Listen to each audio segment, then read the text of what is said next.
Okay, so today we are going to do the composition and the lighting of the lily pad tutorials.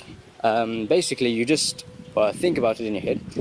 If you have any focus points in mind, like in my animation, I had a leaf that I would follow at the end of the animation.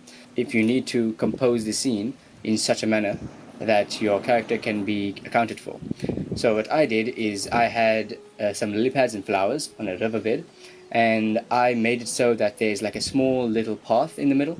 So you just lay out your objects of your scene in a way that it accommodates everything that you want to add in later or you're adding in the animation itself.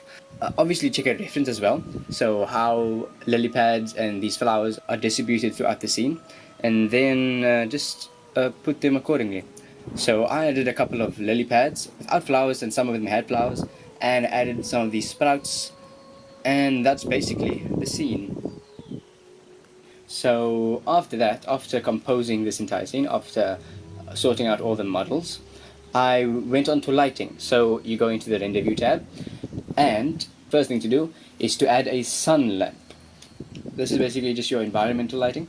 So rotate the sun and position it how you want. And once you're satisfied with that, you go to the world lighting settings.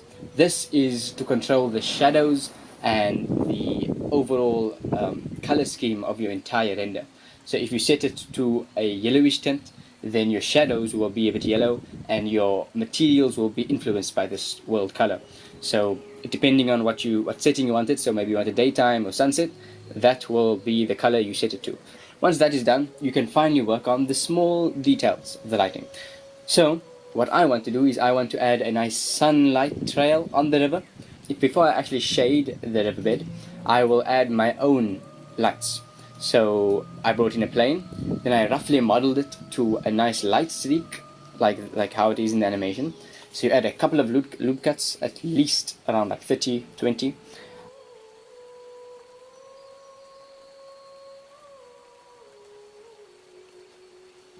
And then you go out here, then you add a displace modifier. This is so that when your river is animated, you know, the riverbed is moving, then your lights are moving accordingly. So like there's a light flicker. So you go to the display settings, you make it cloud or noise, whichever one you want. I went for cloud. You change the size settings, make it a bit small because you want it to be like the ripples are influencing the light. And then instead of it going up and down and left and right, you want to set this location settings to X or Y. So you want it to go from left to right, not up and down or back and forth, because you want it to follow the flow of the river. Because later on we're going to animate the river, and I'm going to make the river go from left to right.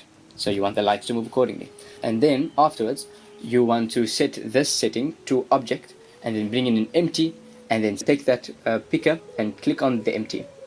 So now whenever you move or rotate this object, this displacement gets affected. So now for the animation of this light, it's pretty simple. You would just put a keyframe on the timeline of the location or the rotation of the empty, and then you scrub down to the end of the timeline, and then you rotate it a bunch or you move it a bunch. So now as you can see, when you play it back, it gets this nice flickering animation, like it's flowing on the light, like in the scene. And to finish it off, we can add a subdivision surface modifier. Now that this thing is done being modeled, we can just reshade it. It's basically just an emission shader that I made a bit yellow, and bring the brightness a bit up. There we go. And now we have a nice light ripple. And now I'm going to add more rippling lights at the edge of the lake. So I just brought in another plane, subdivided it a bunch, and went to select, and then clicked select random. That is going to select a bunch of different faces. So you can just toggle it at the bottom here to how many faces you'd like. So I deleted them, I pressed X and delete, and then we have only a limited amount of faces.